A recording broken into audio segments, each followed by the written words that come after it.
वालेकुम my YouTube family, कैसे हैं आप सब। उम्मीद करती हूँ आप सब खैरियत से होंगे, ठीक ठाक होंगे, खुशबाश होंगे। अल्लाह ताला सबको खुश रखे। अल्हम्दुलिल्लाह मैं भी बिल्कुल ठीक ठाक हूँ।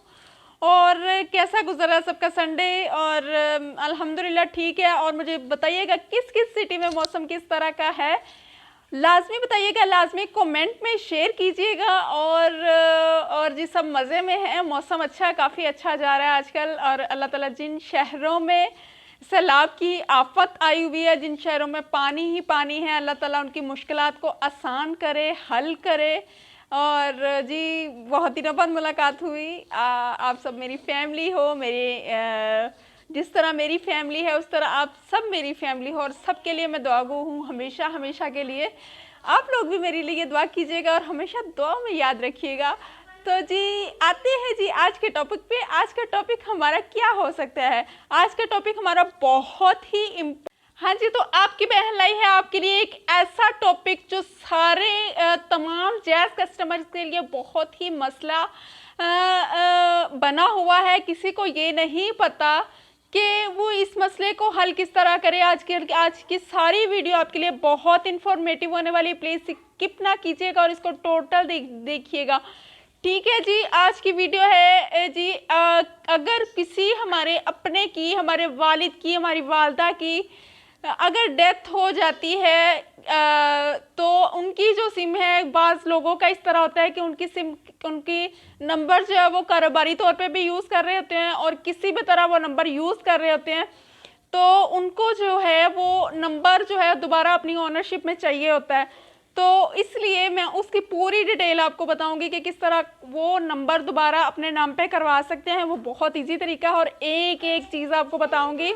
हाँ जी, तो आज की वीडियो जो है आप सबके लिए बहुत इन्फॉर्मेटिव होने वाली है। मैं एक एक चीज़ खोल के बताऊंगी कि किस तरह कस्टमर जो है अपनी वो सिम को नाम पे करवा सकता है जो डिसीज्ड कस्टमर्स की है, यानी जो वफ़ात शुदा कस्टमर्स हैं, जो वफ़ात पा चुके हैं, उनके वालिदैन या उनके बहन भाई कोई भी अगर वफ़ात पा चुका है तो वो किस तरह उस सिम को नाम पे करवा सकते हैं और कौन कौन से डॉक्यूमेंट उसके साथ लगते हैं और कितना टाइम लगता है उसको नाम पे होने में और उस पर कितना खर्चा आता है कस्टमर का। मैं एक एक चीज़ बताऊंगी, ये वीडियो स्किप ना कीजिएगा। अगर स्किप करेंगे तो आपके लिए ही प्रॉब्लम्स होंगी, इसीलिए मैं आपको ये वीडियो बड़ी खोल के बयान कर रही हूँ जी जनाब। और इस वीडियो का मकसद सिर्फ यही था कि मेरे पास ऑफिस में जितने भी कस्टमर्स आते हैं, सबसे ज़्यादा इशू इसी बात का है कि कंपनी जो डायरेक्टली उन्हें मैसेज करती है कि आपकी सिम जो एक्सपायर होने वाली है बंद कर दी जाएगी, ये सिम अपनी ओनरशिप में करवाएं। हाँ जी, तो सबसे पहली बात जो मैं आपको बताऊंगी कि उसके लिए कौन कौन से डॉक्यूमेंट लगते हैं।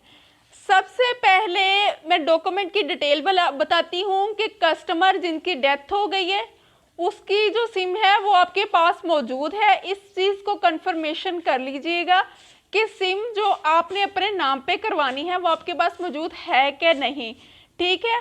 उसके बाद आपने एक चीज़ और कंफर्म करनी है कि कस्टमर का ओरिजिनल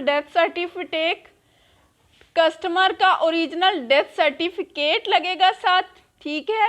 उसके बाद दूसरी चीज़ जो होती है वो नादरा से मिलती है, वो होता है कस्टमर का फैमिली रजिस्ट्रेशन फॉर्म, यानी FRC फॉर्म होता है, ठीक है।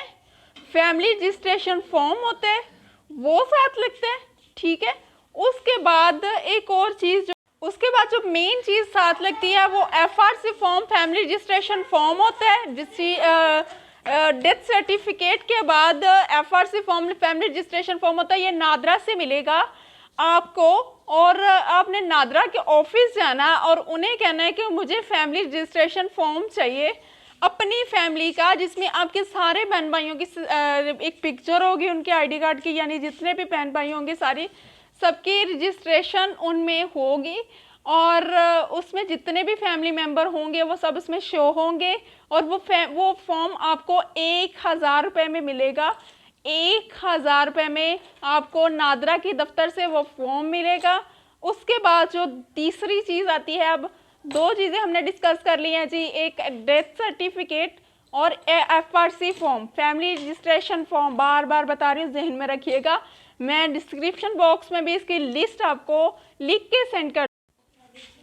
अब जो तीसरी जो चीज़ बताने वाली हूँ वो भी बहुत अहम चीज़ है और वो भी बहुत फ़ायदेमंद है, यानी बहुत ज़रूरी चीज़ है डॉक्यूमेंट्स में, और वो है NOC लेटर।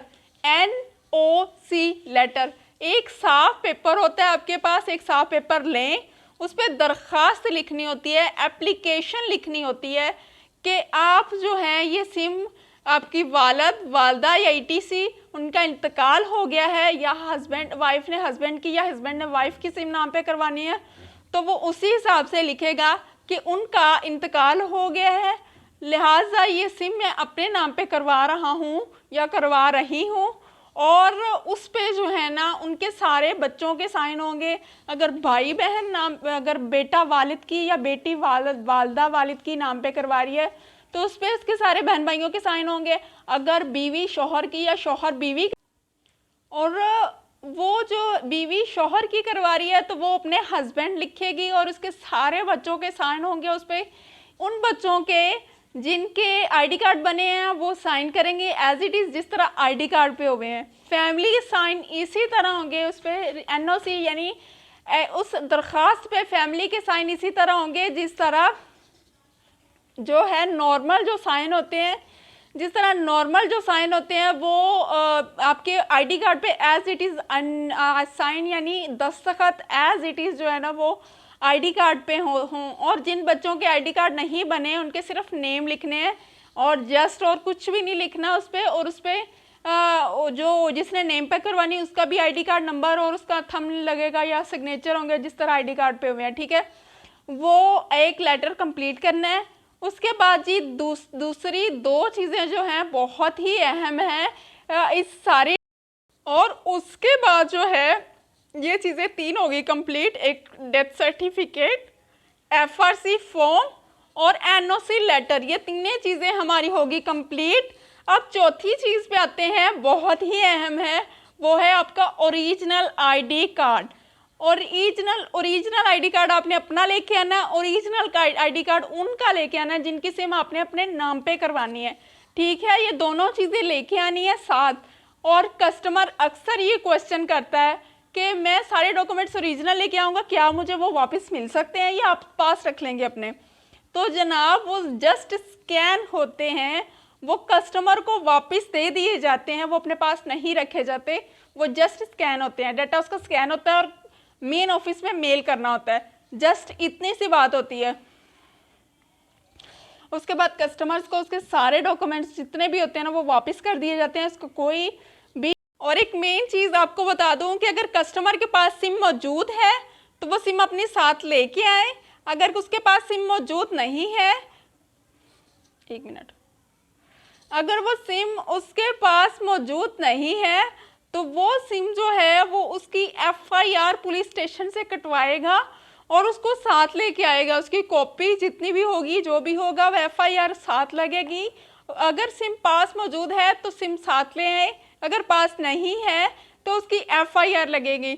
और अगर आप फ्रेंचाइज आएंगे या मेन ऑफिस आएंगे तो आपकी ओनरशिप पे कोई खर्चा नहीं होगा, किसी भी चीज़ का कोई फीस नहीं ली जाएगी, और आपकी उसी टाइम पे आपका अंगूठा लगेगा और सिम आपके नाम पे कर दी जाएगी, ठीक है। और अप्रूवल आ जाएगा उसी टाइम पे, अंगूठा लग के सिम सारे डॉक्यूमेंट्स अगर आप क्लियर करके ले आते हो तो वो सिम कस्टमर के नाम पे कर दी जाती है, ठीक है। ये तो था चीज़, पूरा तरीका जो मैंने आपको बता दिया है। इसी तरह ओनरशिप होती है और इसी तरह कस्टमर सिम अपने नाम पे करवाता है, और मैंने पूरी डिटेल बता दी। अगर किसी को भी कोई इश्यूज होता है वो कमेंट बॉक्स में लाजमी बता सकता है, मैं सबका रिप्लाई करूँगी इंशाल्लाह। और छोटी सी कोशिश थी, छोटा सा व्लॉग था आपके लिए वीडियो बनाई आपकी टेंशन्स को दूर करने के लिए। और कस्टमर मेरे पास दिन में 20 कस्टमर आते हैं जिनका ये इशू होता है कि सिम जो है वो दूसरों के नाम है, वो अपने नाम पे करवानी है। तो ये जो था, तो जनाब ये तो थी एक छोटी सी कोशिश जो आपकी बहन ने की है आपकी टेंशन को दूर करने के लिए, आपकी प्रॉब्लम्स को दूर करने के लिए। अगर मैं किसी के भी काम आ सकूँ, किसी एक कस्टमर के कोई एक का मसला हल कर सकूँ, तो जनाब मेरी जो ये कोशिश है वो सफल हो जाएगी। और सबसे ज़्यादा मैं थैंक्स करना चाहूँगी अपने इंडिया वाले व्यूवर्स का और अपने बांग्लादेश वाले व्यूवर्स का। बहुत शुक्रिया, आप लोग मुझे व्यूज़ करते हो, मुझे देखते हो, मुझे प्यार करते हो, बहुत शुक्रिया। और जनाब यहाँ करते हैं अपनी अपनी वीडियो ख़त्म। मिलते हैं फिर नेक्स्ट व्लॉग में, तब तक के लिए अल्लाह हाफिज़।